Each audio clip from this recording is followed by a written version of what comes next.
Hello, it's Jamie Goode here of wineandrack.com. I'm going to be tasting some wines on camera, and tonight's focus is Burgundy. And I've got three wines from what is possibly the world's greatest wine region, but which is also, I guess in some terms, one of the world's most frustrating wine regions.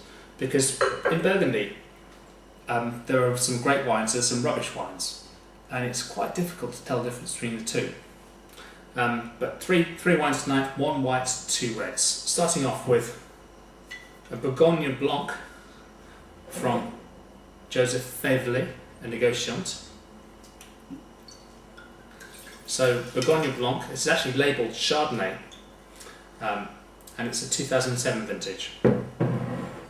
So this is kind of the lowest tier of white Burgundy, but as you probably find with Burgundy, you know, you can go to the lowest tier and get a great wine, and go to the highest tier and get a really bad wine.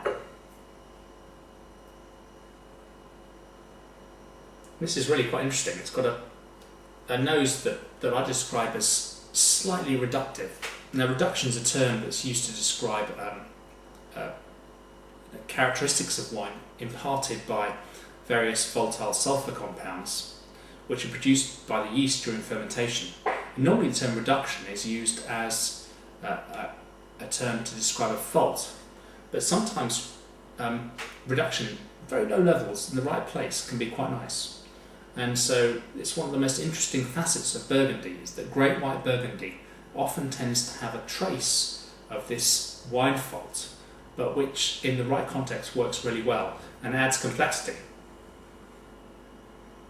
This is just a tiny hint of matchstick on the nose, which is, in the context of this wine, really nice.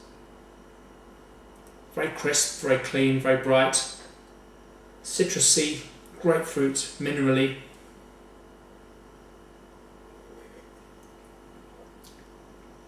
On the palate, it's not a heavy wine, but there's lots of flavour here. There's lots of, you know, I guess what you'd term minerality to this wine, and it's absolutely delicious.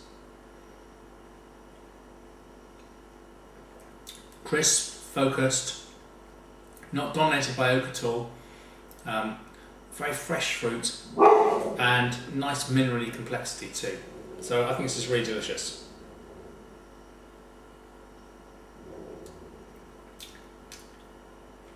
Not an expensive wine. I think for that sort of price, at this sort of level, this is really nice. You can probably hear Rosie in the background there. Rosie the Labradoodle, please ignore her.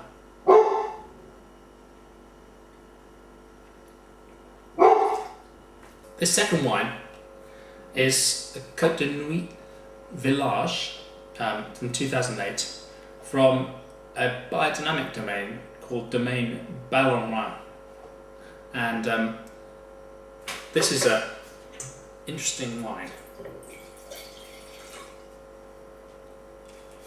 It's quite a pale colour, sort of a cherry red colour, and with Pinot Noir you don't want the wines to be too dark in colour. Pale is quite good. If anyone's made a Burgundy Pinot Noir that's sort of black in colour, then something's seriously wrong. So this is a very distinctive wine.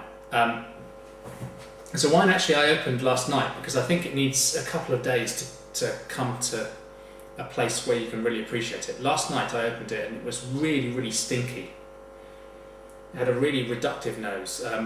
You know, as I said with the white wine, we tried the Bourgogne Chardonnay. Reduction in the right level, in the right wine, can be a positive thing. And this is especially true in Burgundy. And this is on day two is a much better wine than it was on day one. Day one it was really stinky, it had this really strong matchstick character, and it was slightly animally. And that kind of was a distinctive feature really of the wine. It overrode the fruit to the point where I think you probably call it a fault. But today it's providing a lovely mineral backdrop to the fruit. It's really complex on the nose.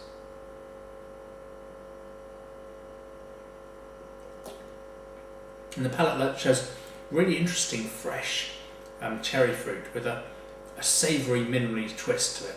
And this is definitely wine that's not for the neophyte. It's not a sort of wine that if you were just getting into wine you'd appreciate. But when you want flavours that are a bit more challenging in your wine, when you appreciate flavours that maybe are a bit harder to acquire, then this is just beautiful. It's got real complexity to it. It's got a lovely savoury dimension, and just it's approaching profundity. It's a sort of wine where the more attention you give it, the more it gives back to you. So as you begin to just mull over in your mind the flavours that you're experiencing, you see more dimensions to the wine. I still think the reduction is a little bit too strong compared with the fruit. I think this could probably do a little bit more fruit, a bit more roundness of texture, but it's a fascinating wine.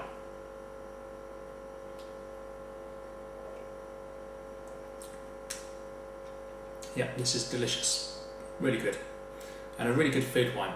And I think this is a sort of wine, you had a case of this, you could drink this now, but you can carry on drinking it for the next 5, 6, 7 years, and you get something from the wine at each different stage of its development. So I really like this. And in Burgundy terms, it's relatively cheap. £15 a bottle is not crazy for Burgundy. So I'm intrigued by this wine. It's an interesting wine, maybe not for everyone, but I like it.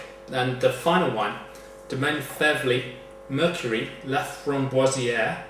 This is a monopole. A monopole means that the producer, in this case Fèvely, owns the whole of this particular vineyard. So La Framboisière is Fèvely's own property, not shared with anyone else, and this is a 2007 vintage.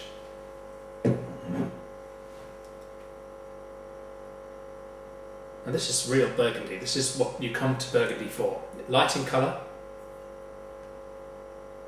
lovely, delicate, subtle fragrance, aromatic cherry fruit with subtle hints of spice and minerals. There's a bit of sweetness, there's a suggestive sort of lushness there, but then that's just very much in the background, and the savoury dimension just kind of weaves in with that lush, sweet fruit dimension.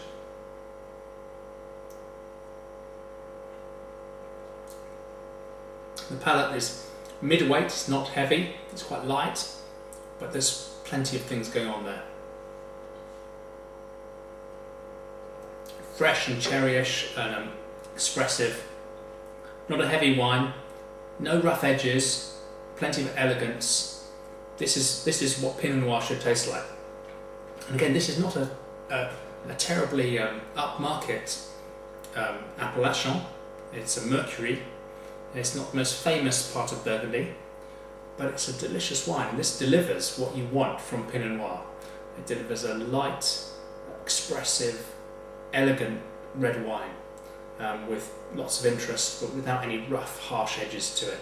So again, this is really nice as well. So in summary, here we have three really interesting, attractive expressions of Burgundy. And you know, the thing is with Burgundy is you can forgive Burgundy all those disappointments when Burgundy actually delivers, because no other region delivers the way that Burgundy does with Chardonnay and Pinot Noir when Burgundy gets it right. And my hope is that in coming years that more and more producers will achieve the potential that those wonderful vineyard sites they're custodians of has lying latent in them. And I really hope that we're going to see more consistency from Burgundy, because it really does.